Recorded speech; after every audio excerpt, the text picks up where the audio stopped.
What's going on, everybody? Welcome back to OverTakes. This is Misfit, and today we're going to be doing our Week 1 recap. So we're going to discuss everything that happened in Week 1 of the 2022 Overwatch League season.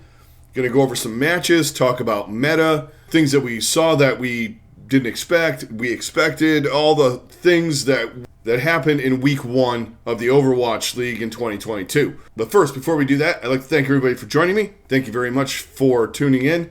If you guys have been here for 5 years or for one day, thank you very much. All your support's greatly appreciated. If you're new, thanks a lot for stopping by. I do Overwatch League content 2 to 3 times a week. I usually do a review show that will air Monday nights, which you are watching right now. And then I do a preview show for Thursday, Friday that will air late Wednesday night, usually somewhere around 9 or 10. And then I do one for the Saturday, Sunday matches airing late Friday. So I've come up with kind of just a general schedule. And of course, if there's anything that breaks or anything like that, I will do small videos to talk about that at any given point in the season, if there's big pickups or team things or whatever happens. So now we got that out of the way. Let's talk some Week 1. Okay, we finally got started, guys. It's been forever and a day. 7 months. We finally got the Overwatch League started. We're on the beta patch of Overwatch 2. Let's just do some quick reviews of some of the things that I saw that I found interesting and some of the things that we kind of expected, general meta stuff. So overall, I enjoyed seeing it back on the air. If you are a fan of the league and it's been gone for this long, it was just exciting to see teams play Overwatch for the first time in what feels like years, decades, on a new game which had us all intrigued, for sure. So this is our first foray into 5v5. And right off the rip, the one thing that everybody said, except for, and I'm going to throw this out there, because I actually threw it up on Twitter. Every content creator, people that played the alpha, all the people, the expert people, were saying, yeah, Winston's terrible. Winston's garbage. No one can do anything with Winston, except for Frito from your Overwatch. He's the only one that said, you could play Winston, and it's a good pick, and he went over it for like a couple of minutes, and there's a couple of good podcasts. SVB does them.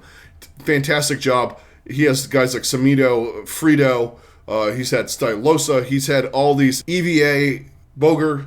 He has people on there, and they talk about, different, like it's usually a 2-3 hour podcast kind of thing, and they talk about, meta discussion, old Overwatch. 6 months ago, it was, things like, what do they need to do with Overwatch 2?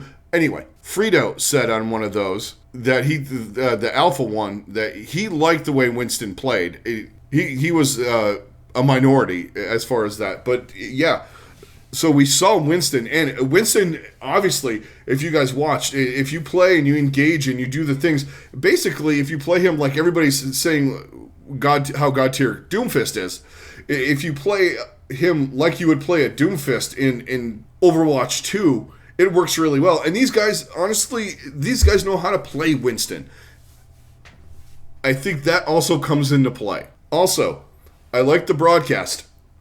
I like the fact that the desk isn't a desk anymore. It's kind of a weird, they're like in a truck, but it's made up, and we had, Zoe, Danny, and Custa. Obviously, I think Johnny has COVID, so he's obviously not there. Reinforced, that is. I like it being a little casual. I liked it when they did that in Hawaii for the finals. I like the feel of it, and they're good as usual, as always. The broadcasts themselves, they had, the first day was, and I'm going to not go out on a limb and say it was awful in the first 2 matches. There was a lot of buffering, a lot of, just the stream was terrible on YouTube, which I understand their partnership with them, but at a certain point, and this is on YouTube. You're a multi-million-dollar league for a multi-billion-dollar country. For crying out loud, talk to YouTube and have them, they got to fix the way the stream works sometimes.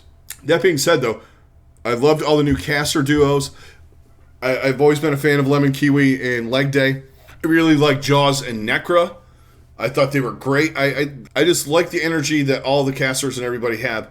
They're invested, and of course, we had Uber and Mr. X, And we also had ZP and Avast, who did a fantastic job at the Battle for Texas, which we'll talk about in a minute. They were fantastic. Everybody did a great job. I thought it was good. Just the buffering and the weirdness of the actual broadcast itself just kind of ground me a little bit. But we did see a lot of different stuff. Now, we saw some, obviously, these teams came out and they tried their thing that they've been practicing. And the Mayhem tried Roadhog.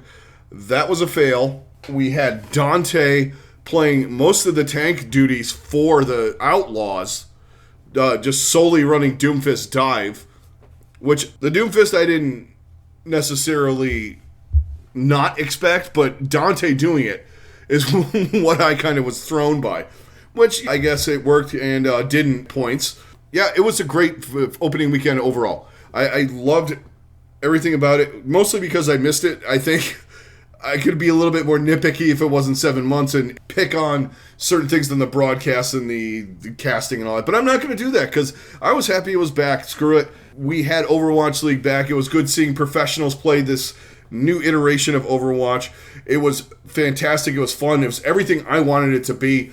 We had a lot of things like Soldier out there, which who knows. I don't know if they're playing on the new patch next week or if they're waiting. I don't know how they're working that. We'll see what happens with that. I mean, the Mayhem could bust Roadhog out again if he has that ultimate that they say he has. But whatever. And honestly, just a quick recap before we dive into a couple of the matches and start talking deeper into what actually happened. Ana, I feel like, as much as everybody says Lucio's the strongest hero, Ana right now, outside of Soldier 76, Ana's the strongest hero. Because if you watch some of these matches, which I'm assuming you did because you're tuning into me. If you watch these matches, these high-level Ana players were just nailing nades like nobody's business and just ending team fights. So, and sleep darts and all that. It was a pleasure to watch. Support is not dead. It just needs to be reevaluated by players and adjusted slightly in certain areas by the dev team. These guys showed you that you can play on it, and we saw a lot of Genji as well. I knew we were going to see Genji. These guys are all good at Genji, the projectile guys, and we just saw some sicko mode stuff going on. But that's my general thoughts, and it was good. Also, side note, good to see how they were playing the new maps and all that. Obviously, we had the thing, which we'll get into maybe in a little bit, where the Mayhem got penalized, I guess, for doing a Maywall with a sim thing on top of it and basically circumnavigated a chunk of the map on Circuit Royale. If you play it, there's this bridge, and most high-level players, not idiots like where I'm in, who play at the door, and you try to go high ground back there, and you're standing there going, what is going on? Anyway, if my aim was only better... but yeah, they did a little thing and they got their kind of their map win taken away, but then they went and they rolled it anyway. But it was cool to see that. That was a neat strat. They just went over the top of the roof and just all of them landed on top of Paris. Screwed them up. It was fun to see. Disallowed it, so it is what it is. It was fun, and there was a 9 million hour delay. This was a written rule, and these teams went through it. I don't know how do you penalize that for the whole match, or forfeit the map, or whatever. I don't know. It's the Mayhem, so I'm going to defend the Mayhem till I die. So on that, whatever. So yeah, and they came back and won the map anyway. If they lost it, which I kind of felt that they might, just because. They seemed a little shook at the beginning of it, but they just gathered themselves together, which is...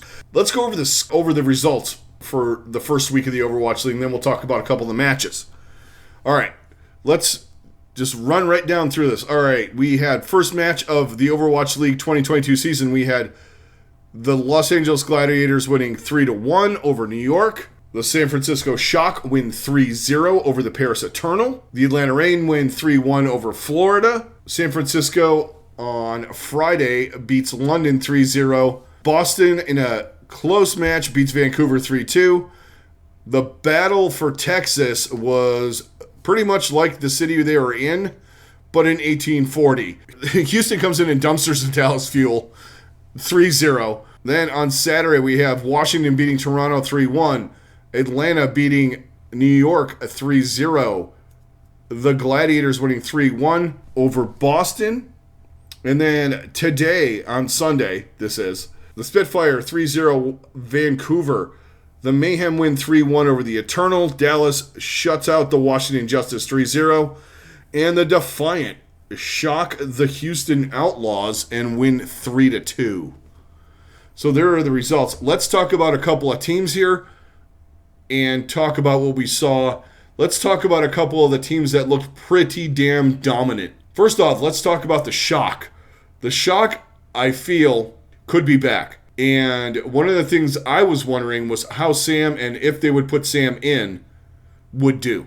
And he was just slapping kids around on the Genji. When he was in there against Paris, he was unbelievable. Also, proper, insane. And when he was in, Kilo looked great. Finn looked great. Kaluge looked great. They look like they haven't missed a beat. They just have different names on the team. Even Violet looked good doing what he was doing. I underrated the shock. I had them somewhere, like I think I had them at 8 or 9, not 100% positive. I probably should have had them up a little bit higher because I just wanted to see what they were about. Obviously, we're going to reevaluate power rankings. Probably I'll have the itch again to rate teams. We'll probably do it between Kickoff Clash and Mid-Season Madness or whatever the frick it's called. Shock looked dominant. They looked infinitely better than I thought they were. They answered all of my questions that I had. Kaluge looked great, and that was the main one. And Violet looked decent enough doing what he was doing. He didn't have to do anything because Sam and Proper and Kilo were just freaking killing everybody. So it's not hard. Support if your DPS are that cracked. They just went out and killed everybody. Let's talk about another team that I thought looked fantastic, and I had them at number 2 in my rankings too. The Gladiators look sick. Whoever they had in a tank, generally they were going with Reiner. Reiner got player of the match last night against Boston. They won 3-1. Yeah, Boston took a map from him, but Boston isn't terrible, so I expect them to take a map or two from teams on the Gladiators level, even though they got worked more than they should have against Vancouver. Patapan and Ons looked really good to me. Their supports are Shu and FD God. Or, I'm sorry, first time I did it this year. Second, actually. Shu and Funny Astro look fantastic. They look like they're just ready to go. Yeah, did they have an easy schedule? Boston and New York, I would say easy schedule. But you know what? They took care of business. Both teams took a map from them, but that's okay. Shock didn't lose a map on the weekend. Atlanta also looked fantastic. They had a relatively easy time with the Mayhem. Mayhem gave them fits in there early. I think I have the Mayhem pretty much where they should be rating-wise. They made some poor comp decisions, but this is one of those situations where I'm going to talk about both teams here really quick. This is one of the things I was saying with the Mayhem.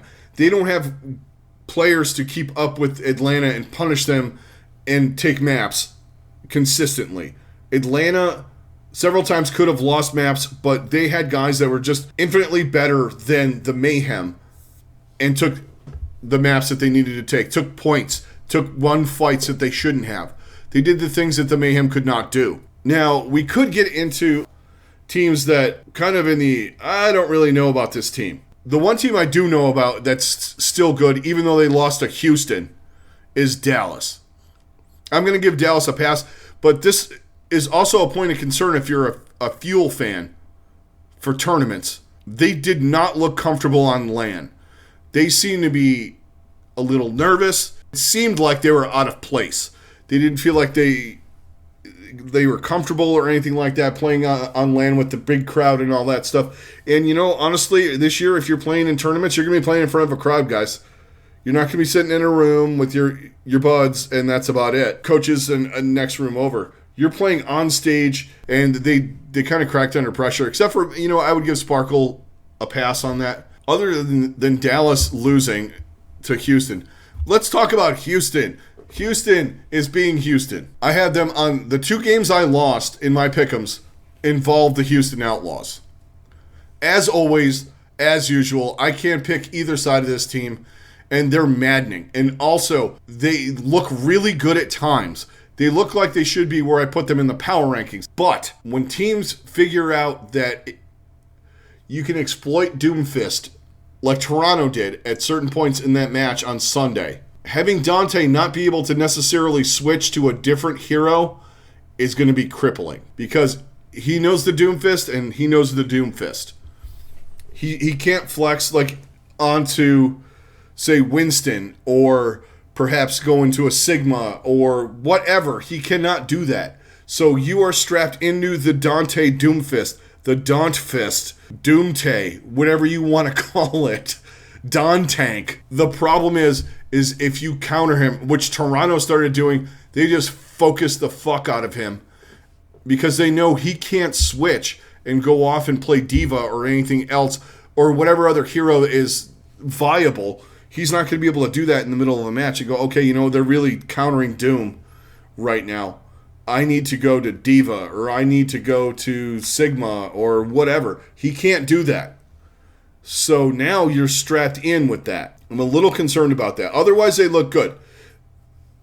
They ran a lot of Echo, not as much as Yaki for New York, who seem to be in that we don't know what to do kind of phase because they look kind of lost. And, there are times I like Kooky and there are times I don't. And they just seem lost in the sauce. Back to Houston and their Houstonness. They need to figure out some kind of a rotation, though, to get Piggy in there on occasion because, they do win maps with Dante Doomfist. They look good on Dante Doomfist, but these teams see more and more of it. They're going to counter it more and more, harder and harder, and you're not going to be able to run it, and you're going to have to go to Piggy anyway and get him on something unless Dante has become proficient in other tanks that I don't know about. Obviously, I didn't know he was a Doomfist, but I still think they're good. I still think they should have won that match. They let that get out of their hands. Now, let's talk a little bit of Washington, who I thought, even though they lost to Dallas 3-0, at points looked decent on Sunday. But it's the common case with them. They kind of got outclassed by Dallas at times really hard. They should have won, maybe should have won map 1, but, Mag had moments, but Mag had also had moments where he got tank diffed against Dallas with Fearless. Now, they did take care of Toronto, which I had that nailed 3-1, because I think they have better talent all around. And that match, they looked like the Washington I thought that they could be. Now, I didn't necessarily expect them to beat Dallas by any stretch of the imagination.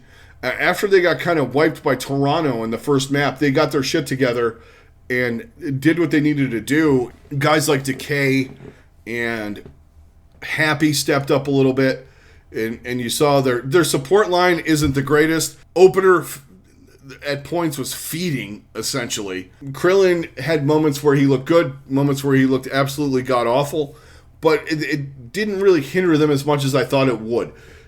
What hindered them in certain situations was the strategies that they had going in. I feel like there's times when they just don't. They're kind of going on instinct. Sometimes you need a plan. But I think on the whole, Washington looked decent enough. Dallas exploited a lot of stuff that they do. And Dallas has an infinitely better roster than Washington. And, some of you guys think I bashed on Hisu. I'm not bashing on Hisu. I just don't find him to carry. But he looked good this weekend at points. And he did a lot of stuff for Toronto against the Outlaws, but that support line, that cracked support line that Toronto has, they're the ones that really took control of some of the game with Houston, especially at Twilight with the anti-nades and things like that. They looked really good, the support line for Toronto. So that's kind of my take on the teams. They're basically Washington's Houstoning now, and Houston's still Houstoning. That's what we got boiled down to in that little category. The bad teams that we expected to be bad were bad.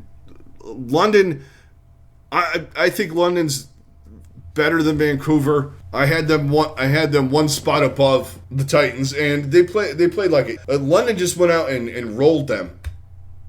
Vancouver, because I think London's better than them, and they just did things that Vancouver can't do. Yeah, they have Aspire, they have Shockwave, and some guys made some decent plays and did some decent things, like Skyripa looked pretty good. But honestly, at this level, playing Ana is hard, but it's not hard. These guys, the top level guys, are hitting anti-nades and doing the things in Ana, hitting critical sleep darts and all that kind of stuff, and winning matches by doing it. But the bottom teams were the bottom teams.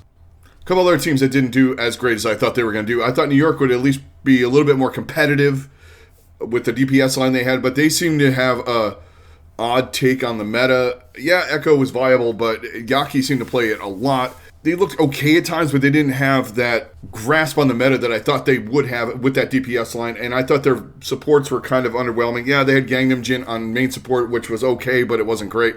They were also playing a couple teams that are, at least by all accounts, are way better than they are, but they have a lot of work to do. Also, I think Paris did not perform well at all.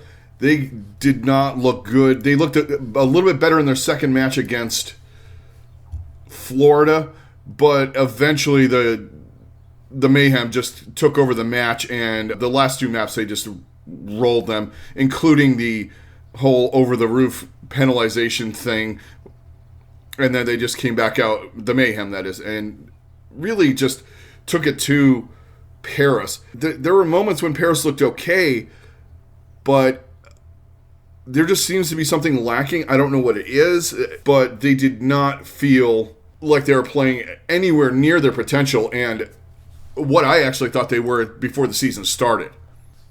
All right, let's talk about a couple of matches really quick, and then we'll call this a day. I was going to do, my main focus was going to be on the battle for Texas, because I thought it was actually going to be a good match, but it turned out to be a blowout, a big-time blowout. So we'll talk about a little bit about that, more about what went on and some of the things we saw, obviously, in the match. And then we'll talk about the best match of the weekend. Yeah, we're going to talk about Houston twice, but it's the dichotomy of the Houston Outlaws.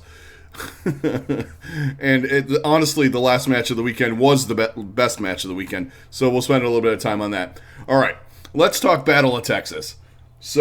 Battle for Texas. So the reason why I wanted to talk about this too, it was the first live event we've had with a full crowd, LAN, all the things that we want to see from the Overwatch League and that we know are going to be insanely fun and all that. So let's just talk about that to start.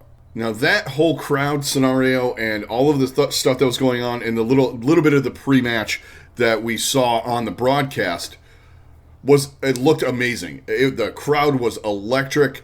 It was a home match for Houston in San Antonio. So there were Outlaws fans everywhere.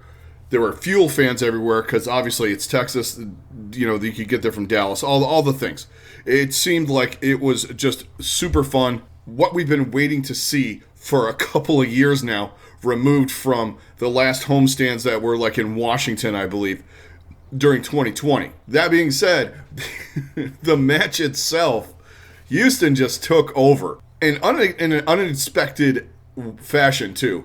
Now we were speculating for weeks at this point, months, who's going to run what, how are they going to do tanks. When we finally heard Doomfist was actually confirmed as a tank, what's going to happen with that? Houston comes in with Piggy as their sole tank player, and me and everybody else were on this as, what is Piggy actually going to play if main tank is viable? But he played one map, the final one. Houston was the only team, to my recollection, that ran out there with a DPS player playing Doomfist in Dante. And in this match, Dante looked phenomenal. I don't think Dallas was ready for that, A. And they did go Doomfist dive pretty much throughout the whole match. Now, they started off on Oasis, and Houston just came out swinging. And Dallas could have won the first part of that map, but other than that, the rest kind of a wash with Houston just owning them. And also to note on there, not only did Dante look good, Lastro. Let's talk Lastro playing Lucio and main support. He looked really good to me. I was fairly impressed with how he picked it up. Now, he could have played it in the past, and I don't know. He could be playing it on ladder. I don't know. but he looked very, very well versed and had a good idea of how to play Lucio, more than I expected most of the other flex supports, who actually, some of them played it, and it was varying degrees of success and failure. But I feel like Lastro was the best quote-unquote flex support. He looked really good on Lucio, and we had Iris playing a really good Ana, but like I said earlier, Ana is kind of overpowered in the pros' hands. Maybe on ladder, it's more of a crapshoot as to someone who can hit shots, mitigate the bio-nades, sleep darts, nano boosts, all that stuff. Dallas, on the other hand, they did not look ready for this. And I personally feel as though it was more nerves than anything, just because of their decision-making and some of the processes that you normally see. They seemed like their communication was a little, there's breakdowns, there was missed opportunities, a lot of things when a team that's as coordinated and as well coached as Dallas goes in, they were prepared, because Rush is not going to not have them prepared for a match. Yeah, did you not expect Dante to play Doomfist pretty much the majority of the match and be as good on it as he was? No, you don't prepare for that. But I feel like the fuel running Edison and Sparkle was good. Fielder looked good. They ran Hanbin on Midtown, and he played the Zarya on that map. Zarya seems to be good, but has varying degrees of success. Obviously, bubble management and all that kind of thing are very, very important. Against Doomfist, it kind of works okay, but Dante is so aggressive, and he really knows what he's doing on it. That also coupled with Merritt and Pelican looked really, really good when they were out there. Merritt mostly playing 76, and Pelican playing some things out of Yaki's playbook, playing some Echo. They ran it obviously better than New York did, and I feel like it was more of goes better with that Doomfist style to me than what some of the things New York was doing, but it also helps that I think Lastro was doing a lot of better job of mitigating things than Gangnam Jin was, as far as the comps that they're using and main support play from either team. Houston seemed to be comfortable in the environment, which was, to me, was very important. And they had these comps worked out. They did everything really to a T. They had this match at hand after Midtown, and obviously went out and won the last map pretty handily as well on Dorado. Overall, Houston looked really good in this, and obviously we're going to talk about them in a second when we start talking about the last match of the weekend, because that was the best match we had. But Dallas did not look good. They did not look in sync. They looked off. I'm going with nerves. I'm going with a lot of those things. But because, as we know later on in the week, Dallas did perform a lot better. And they looked like the Dallas we expected. I expected this match to be infinitely closer than it was. But, Houston came out on top. They looked very good. This was a good showing by them. The match that we're going to talk about, they didn't show up bad, but they had tape on them at that point. And Toronto, I feel like, when we'll get to it in a second. Merritt, Pelican, I thought did a fantastic job. Edison and Sparkle weren't bad either. I just think they got outclassed by Pelican and Merritt. And a lot of that had to do with Iris. He was playing an insane Ana. Not that Fielder wasn't, but he seemed to be enabling and a little bit ahead in the ult cycle game of Fielder, which is very important. And also I think Lastro proved that he could play Lucio and do some of the main support things that we were trying to figure out before we got into these matches, and we know that these guys had to do it because Lucio's too damn good right now. Pre-patch, what they're playing on. I played a couple of matches in the last couple of days, and he seems toned down, but still very, very important and very, very good at what he does in Overwatch 2. So you're not going to see any less of that. But he proved that he can do it at a decent enough to very good level, and that helped him out a lot in this match, I think. Chio did not look bad. On the whole, I liked what Dallas has the potential to do. They just were not ready for the LAN event, I think, and that's frightening. Houston, are they better than Dallas? I still say no. Yeah, they won the match. But on the whole, if you lay it out, I still like Dallas better than Houston. But in this match, Houston proved that they can play with teams like Dallas, and they beat them handily. Now, let's talk about Houston's other match. Let's talk about the last match of the weekend. Well, let's talk about the Toronto Defiant and the Houston Outlaws. Now, I knew this one was going to be interesting from the start, because we had a really close Li Jiang Tower map. I had Washington in the match before, and they kind of disposed of and exposed, in my opinion, a lot of the things that I was bringing out and up about what I thought of the Defiant. I think they're good. I think they were better at certain points, like these guys in their careers. I'm not saying they're bad, but Washington was better.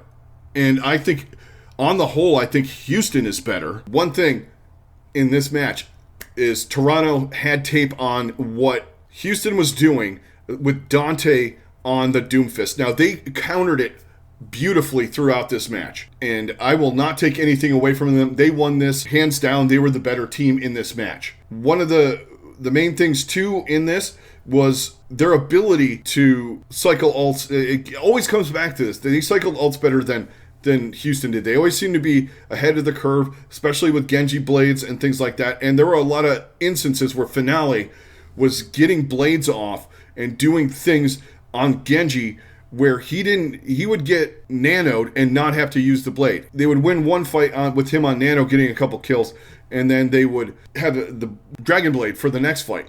It worked out a lot. Hisu also was playing really, really well on Soldier. He looked phenomenal. Twilight and Krong looked really good. Muse looked really good too. The thing is, and this was the one thing after I watched that Dallas match, I'm saying in my head, if this doesn't work, what do they do with Dante on tank? And what happened was Toronto said, what we need to do is focus on the Doomfist, because Doomfist is honestly easier to kill than some of the other heroes. Winston's a pain in the ass with with the bubble, and he can bounce in and bounce out. So can Doomfist, but I feel as though Winston has better survivability than potentially than what Doomfist can do if you get yourself into trouble.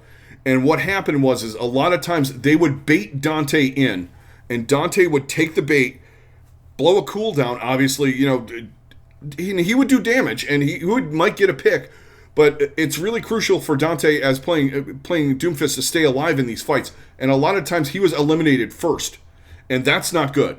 Set the tone for a lot of the fights in this match that Toronto ended up winning. It started a lot for me. I started to notice a lot of what they were doing really, really early on. Because a couple of those dives that Doomfist was getting away with on the first match, and Li Jiang, he was getting smoked.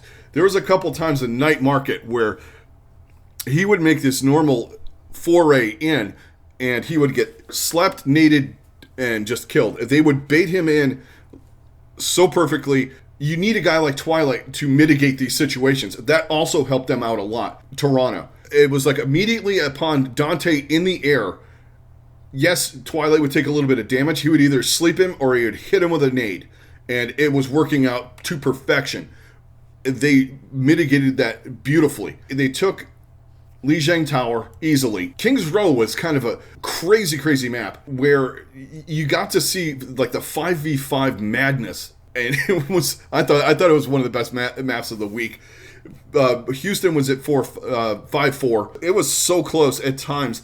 A lot of back and forth. Still a little ult reliant, but I felt like there were times when, and this happened a lot, I think, in this match, where in that mid-fight, Toronto did a lot to slow down what Dallas had proved that they could do on Friday night against Dallas. And a lot of it was Hisu and Finale getting big picks early. And Muse also played really well in this too. I don't want to undervalue his performance. And it took everything that Toronto had to win this match fully. The one map that I think this is where Houston really, really hurt themselves badly. This is the first time we've seen them on push. They didn't seem as good as some of the other teams at playing this map. They felt a little discombobulated. A lot of it they were trying to get in on solo plays, or they were waiting out a little bit too much. This is a fast-paced, it's only 8 minutes, and you have to get that stupid barrier thing as far as you can get it.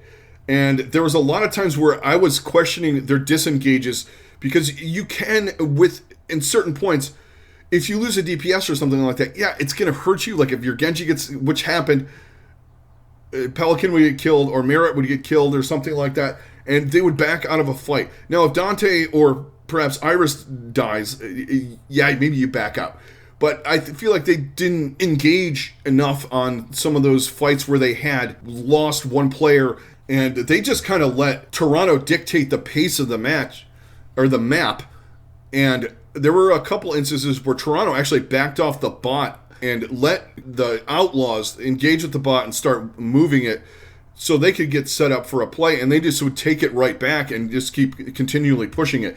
I felt that Toronto has a good grasp on this map in Toronto, and I can tell that they practice this a lot. They looked fantastic on it.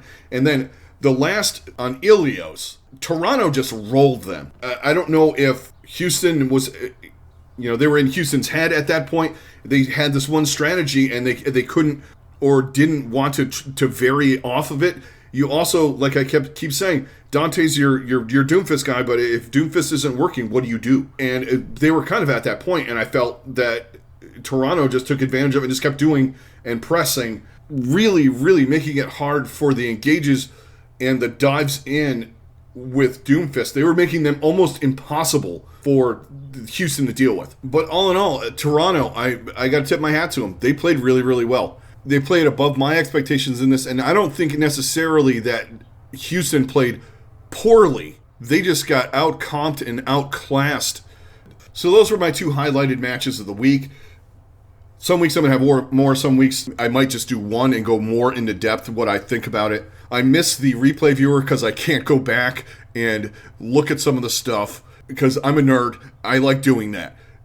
I like going in and going, okay, so I'm watching this fight live. I want to see the angles and, what did Lastro do on this thing, and I just love that crap. Unfortunately, I can't do that right now, and I don't care. We got a new game, or at least we're getting a new game, so I'll wait. I can wait. I'll be fine. But those are my two matches, and that's going to be the episode, guys. Thanks a lot for joining me. All of your support is greatly, greatly appreciated. If you've been here for 1 day or for 5 years since I started, thank you very much. If you're new and you made it all the way to the end of the video, thank you very, very much. If you could please hit a like, hit a subscribe, that would be fantastic. Helps me out with algorithms and all the YouTube nonsense. This is Misfit. I'm out. Everybody stay safe, have a good rest of your day, and I will talk to you on the next one.